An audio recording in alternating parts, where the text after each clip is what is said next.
क्या आपने भी शेयर मार्केट में पैसा लगाया है और आप परेशान हैं? वॉर के चलते शेयर मार्केट में काफ़ी करेक्शन आया है। क्या आप भी परेशान हैं कि ये सब झमेले कब खत्म होंगे? तो ये वीडियो आपके लिए है।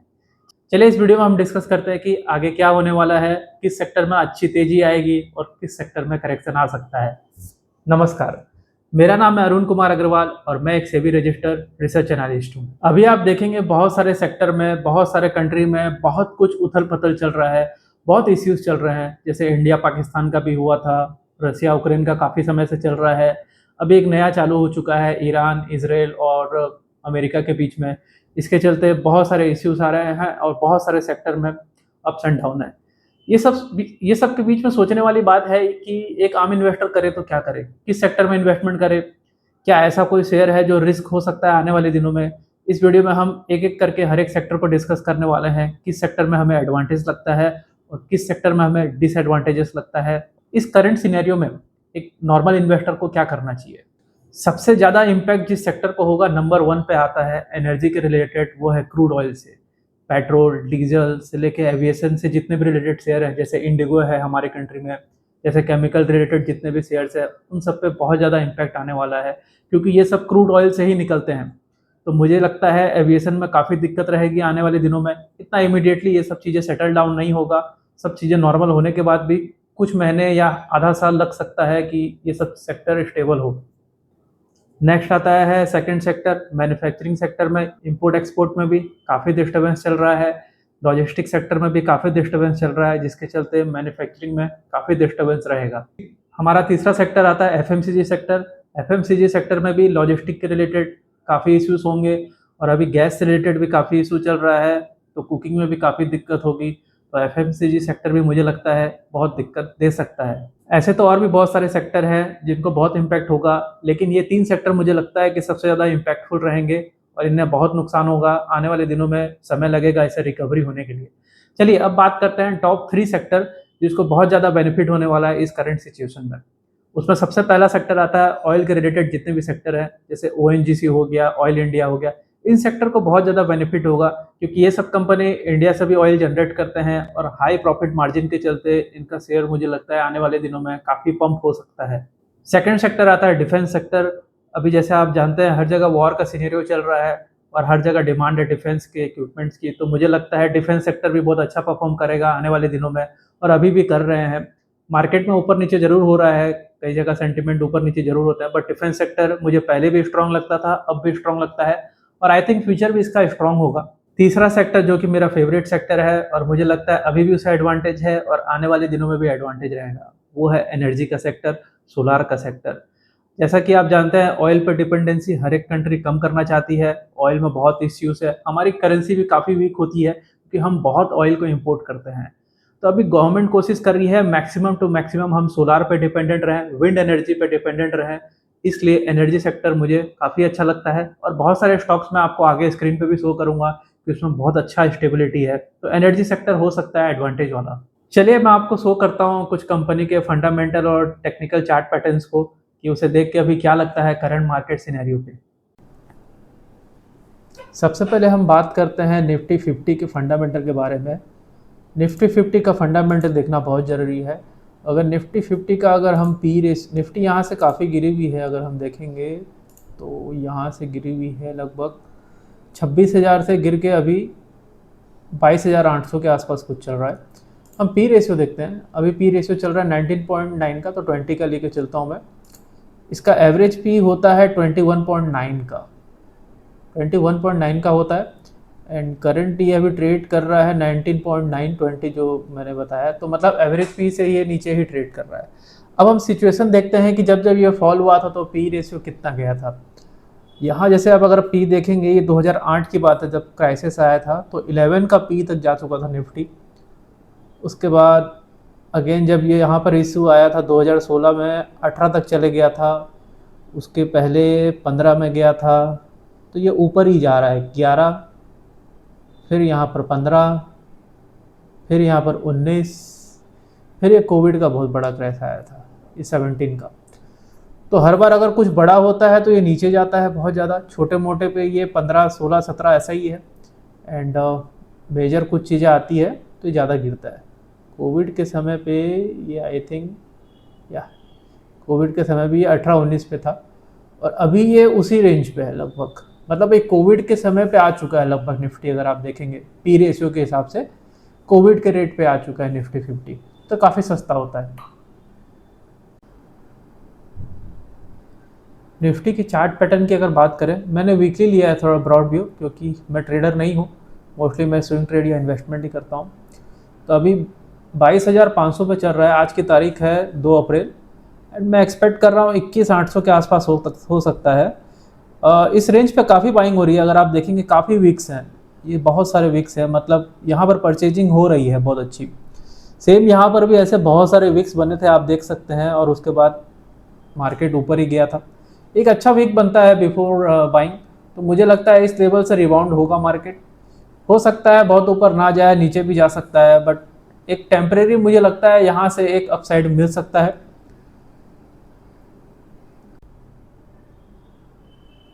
ये निफ्टी डिफेंस का आप यहाँ पर चार्ट पैटर्न देख रहे हैं वीकली का।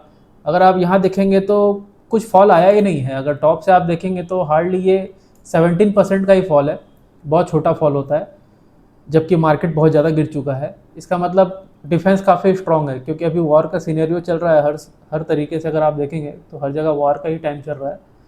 तो डिफेंस काफ़ी स्ट्रॉन्ग लग रहा है इस समय पे, और आगे भी मुझे डिफेंस अच्छा ही लगता है। बस बात यही है कि हमें सही स्टॉक पकड़ना है सस्ते भाव पे, और वो मौका मिल सकता है। जो सबसे स्ट्रॉन्ग सेक्टर मुझे लगता है अभी भी है और आने वाले दिनों में, वो है निफ्टी एनर्जी का। इसमें अपना ऑयल एनर्जी से लेके सोलार सब कुछ आ गए। आप देखेंगे इसमें 5% का ही सिर्फ करेक्शन है, जबकि मार्केट इतनी गिर रही है, निफ्टी भी गिर रहा है, पर इसमें कोई करेक्शन नहीं है, क्योंकि ये मुझे बहुत स्ट्रांग लगता है। अभी थोड़ा सा यहाँ पर करेक्शन आया भी था, अगर आप देख सकते हैं, तो तुरंत यहाँ पर बाइंग हो गई और एक वीक बन गया। तो ये इंडिकेट कर रहा है कि यहाँ कहीं ना कहीं स्ट्रॉन्ग प्लेयर जो है वो बाय कर रहे हैं। यहाँ निफ्टी कंज्यूमर में भी आप देखेंगे तो बहुत अच्छा फॉल आ चुका है। अगर इसको टॉप से लें तो आज के दिन में ये करीबन 26% का फॉल आ चुका है, और ये बहुत अच्छा सपोर्ट है। मे भी यहाँ से रिबाउंड हो सकता है, मे भी यहाँ से करेक्शन हो सकता है। हम इसका RSI भी चेक करते हैं। RSI भी अगर आप देखेंगे तो ये बार बार 30 के आसपास आया है, और हमेशा ये लिस्ट जो गया 24 तक गया है, और उसके बाद रिबाउंड हुआ है। हो सकता है कंज्यूमर में अच्छा चल जाए, लेकिन ऐसे समय में फिर भी अवॉइड करना चाहिए और उसे रिबाउंड पे ही एंट्री बनाना चाहिए। एक और पैनिक वाला जो सेक्टर मुझे लगता है वो IT का सेक्टर है। यहाँ पैनिक हो सकता है, एंड आई थिंक मैं एक्सपेक्ट कर रहा हूँ यहाँ से 13% का और करेक्शन, एंड उसके बाद एक रिबाउंड आ सकता है। बट लॉन्ग रन में यहाँ पर ये सोचने वाली बात है कि US के साथ हमारे क्या कंडीशंस होंगे, क्या टैरिफ होगा, उस पर बहुत कुछ डिपेंड करता है, क्योंकि मेजॉरिटी ऑफ द सर्विस से जो USD इंपोर्ट होती है हमारे कंट्री में, वो IT सर्विसेज के अगेंस्ट में होती है। अगर USD नहीं आएगा तो रुपीस भी वीक होगी, और IT कंपनीज को भी काफ़ी इशू हो सकता है। ये शॉर्ट टर्म वाली बात है, आप कुछ साल के लिए ले सकते हैं, उसके बाद चीज़ें सेटल डाउन हो जाएगी। वो सब चीज़ें होने के बाद मेरे हिसाब से एंट्री बनाना चाहिए। बट एज ऑफ नाउ मुझे लगता है यहाँ कुछ करेक्शन हो सकता है, और बहुत ज़्यादा करेक्शन मुझे लगता नहीं अभी बचा है। ये ऑलरेडी यहाँ से I think yes 40% mostly correction हो चुका है, और अगर ये यहाँ से हो जाएगा 2-3%, 13% जो बोल रहा हूँ, तो 43 तक हो जाएगा। उसके बाद एक रिबाउंड हो सकता है। डीप लेवल पे आप थोड़ा थोड़ा एंट्री बना सकते हैं और थोड़ा स्विंग खेल सकते हैं, इसमें एक अच्छा पैसा आपका बन सकता है।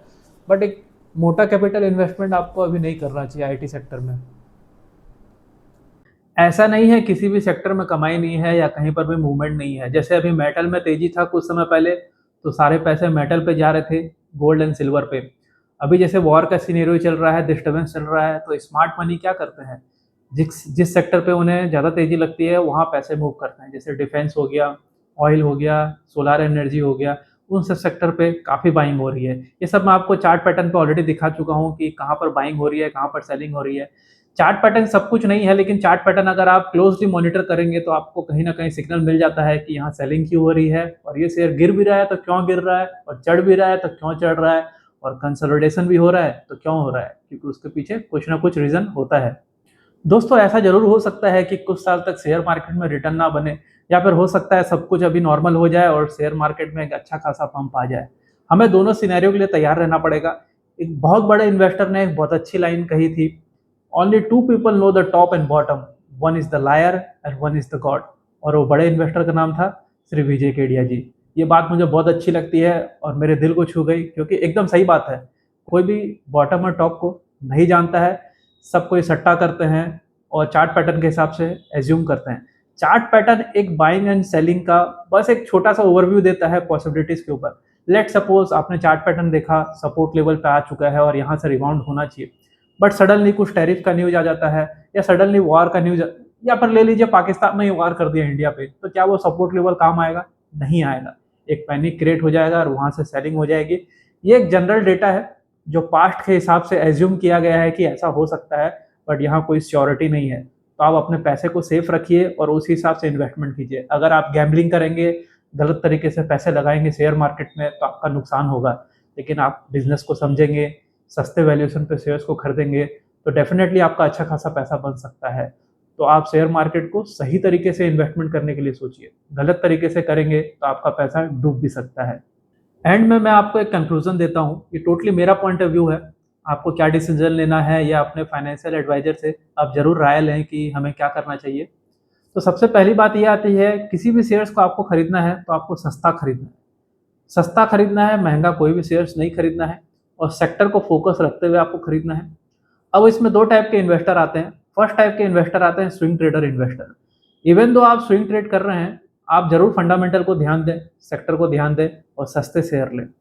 ऐसा करने से क्या होगा, अगर स्विंग ट्रेड में अगर आप फंस भी जाते हैं तो आप उसे होल्ड कर सकते हैं और एक टाइम के बाद आपका प्राइस आने का पॉसिबिलिटी ज़्यादा हो जाता है। सेकंड टाइप के लोग आते हैं लॉन्ग टर्म इन्वेस्टर, जिसमें मैं ज़्यादा फोकस करता हूँ, स्विंग ट्रेड मेरा कम होता है। उसमें आप फंडामेंटली अच्छे शेयर का लिस्ट बना के रखिए और जब भी उसमें रिबाउंड आता है तो आप छोटे छोटे अमाउंट में एंट्री लीजिए और धीरे धीरे आप अपना पोजीशन साइज बढ़ा सकते हैं। क्योंकि जब सब कुछ नॉर्मल हो जाएगा तो आपको कंफर्टेबल प्राइस पे नहीं मिलेगा, प्राइस ऑलरेडी एक्सपेंसिव हो चुकी होगी। बट अगर आप धीरे धीरे एवरेज करेंगे तो एक अच्छा अमाउंट का आपका बाइंग प्राइस हो सकता है। ऐसे वीडियो अगर आपको पसंद आते हैं तो मेरे चैनल को सब्सक्राइब कीजिए। वीडियो देखने के लिए धन्यवाद। और आपका अगर कोई भी सवाल है तो नीचे कमेंट पे डालिए, मैं उसे आंसर करने की पूरी कोशिश करूंगा।